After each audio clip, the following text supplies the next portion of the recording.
especially those that kicked you when you were down. So please revel in the petty revenge that you will have when those people have to look and watch you live the life that you committed all of your focus, all of your attention to.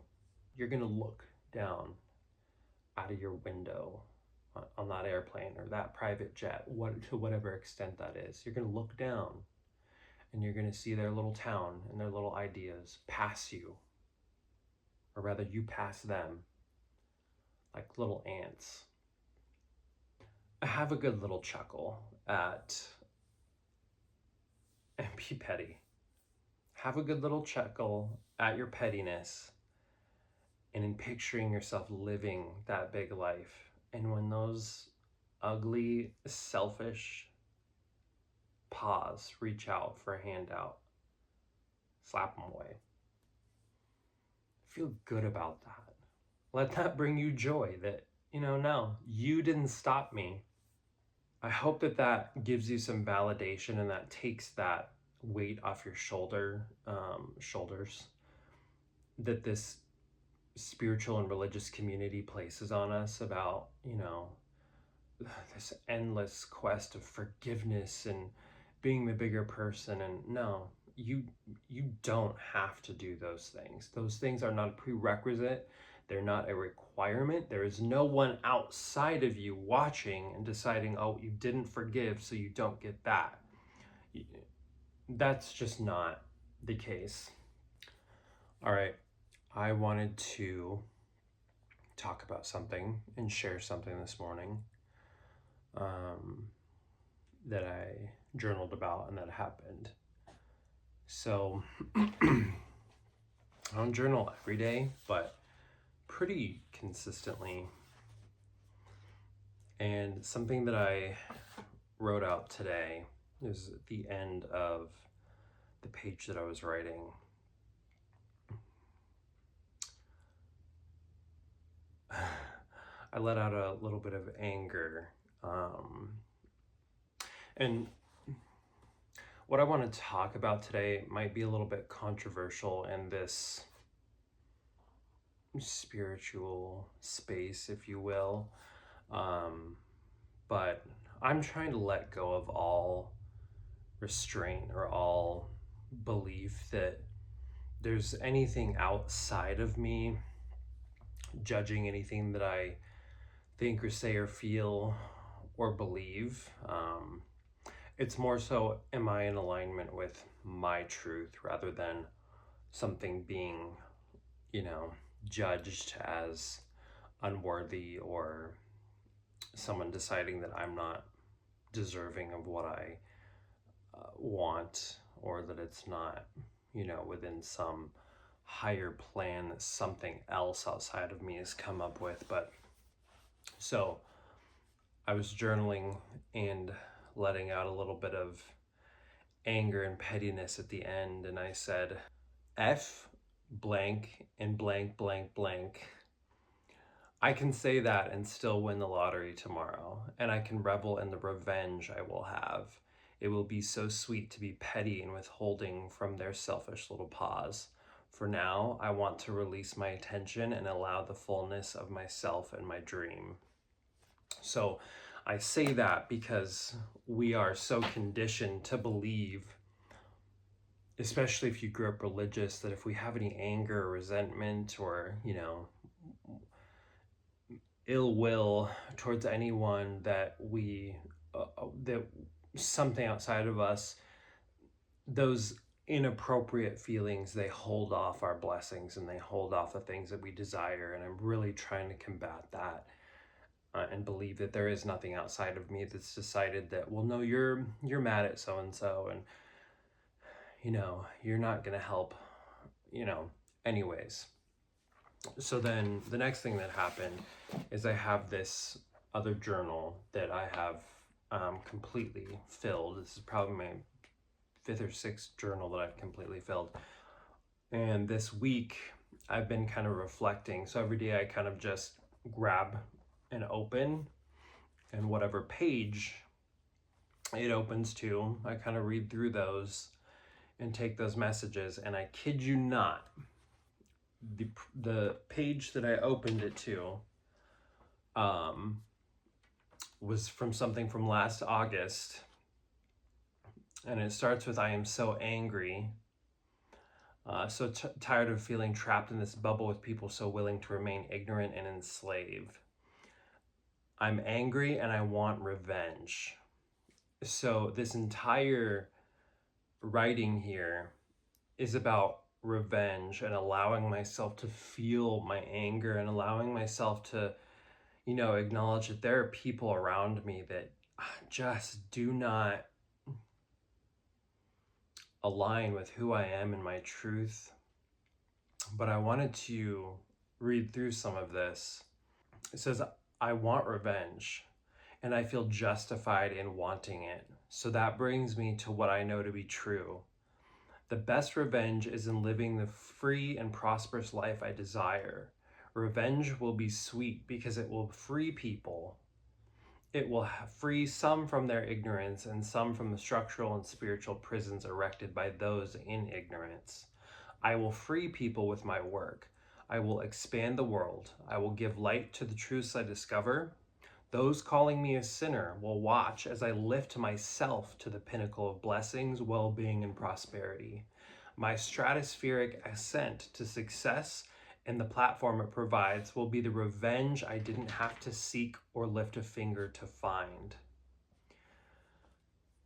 I just thought that that was pretty profound, that I found myself struggling, not struggling, but wanting to, feeling those things right now and wanting to express them, and then still dealing with that background programming that, oh, you can't be mad and you can't be angry and you can't, you know, yeah, you can.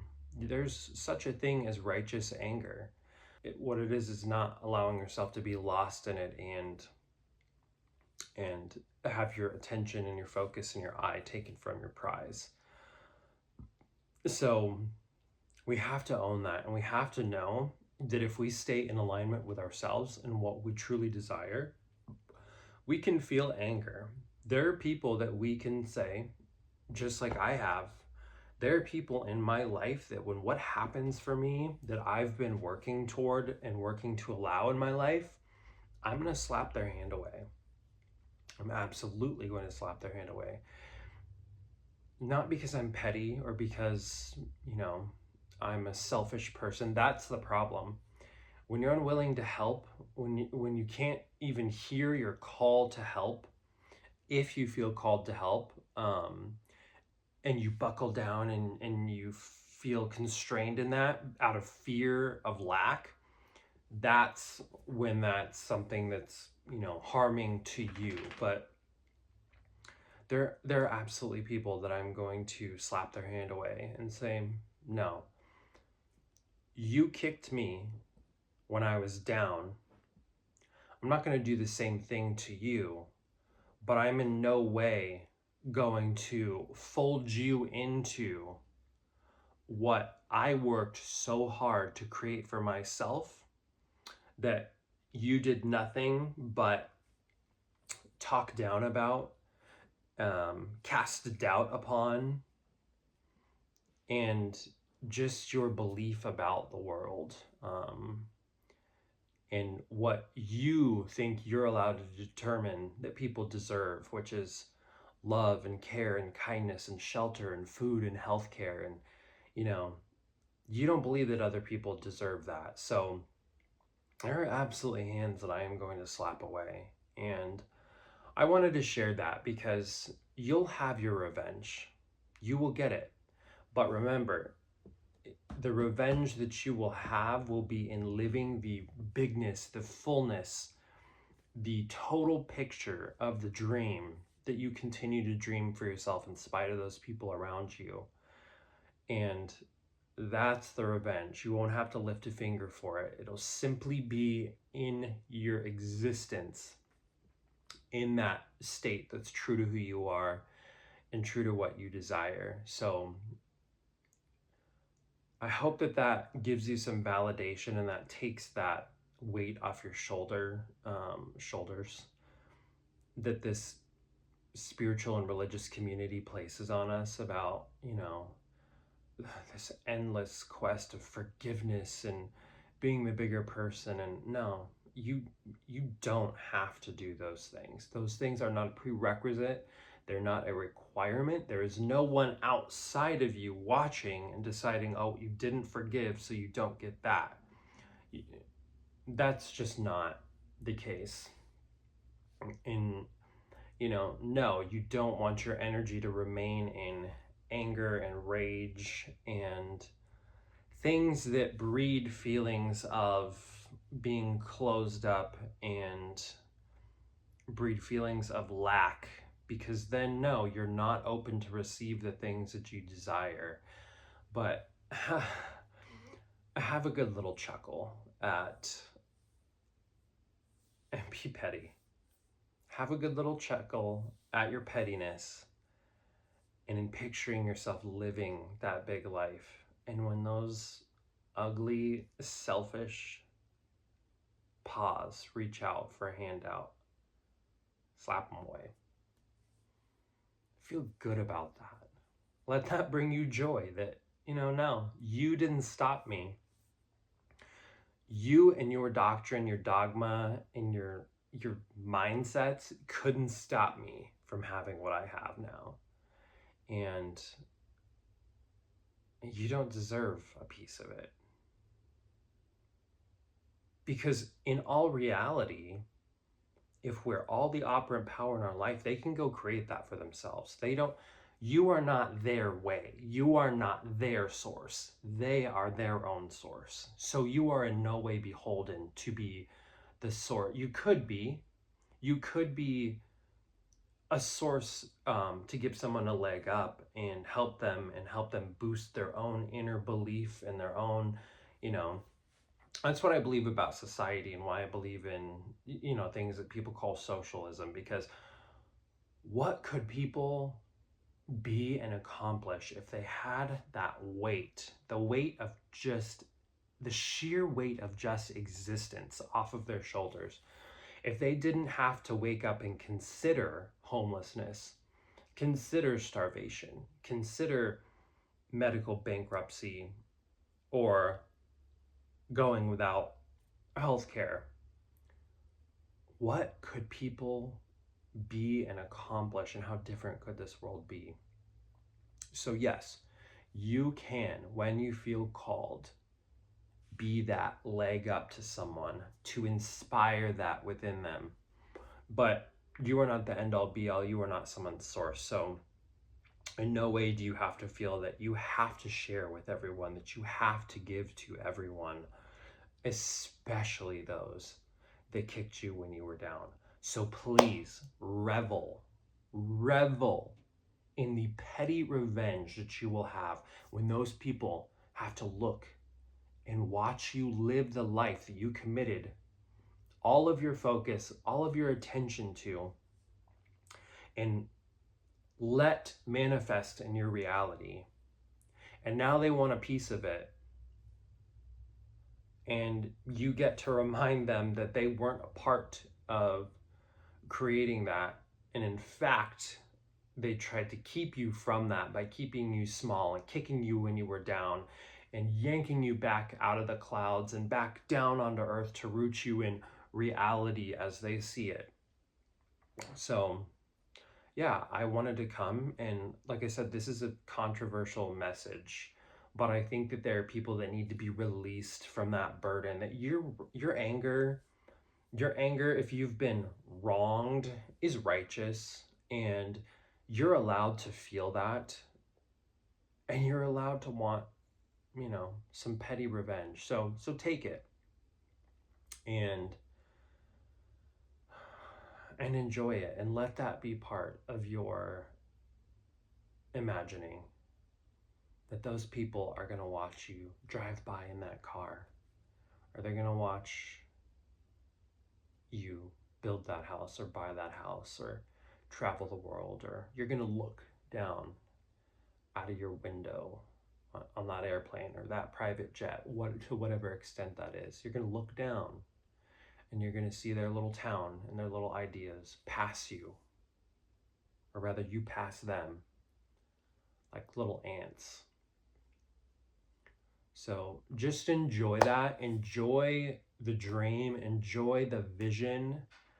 And don't let those people that try to anchor you in their limited, lacking understanding of reality keep you from allowing yourself to have that. And know that one day they're going to watch. They're going to watch it unfold for you. And some of those people you might decide to help, but those people that do not deserve that help, you get to decide in your life and your experience who deserves. You don't get to deserve that they can't create their own, but you get to decide who deserves your handout, your leg up, your boost. You are the operant power in your life, and you get to decide that for yourself, not for them. But you're not their source. They are their source, and they choose to keep themselves cut off from that. They choose to keep their attention on the world and the economy and politicians and believing that, you know, someone outside of them, such as a god or a figurehead or, you know, government or people in power, that's who they've made their source. So that's the experience that they're going to have. And you can't feel bad about that. So again, enjoy the dream and enjoy the idea that they're going to have to watch you live that dream one day. And when they reach their hand out, you're allowed to smack it aside. And that will feel damn good. So I'll leave you with that. Have a blessed day. And remember to stay focused. Feel your anger, but stay focused. Talk to you later.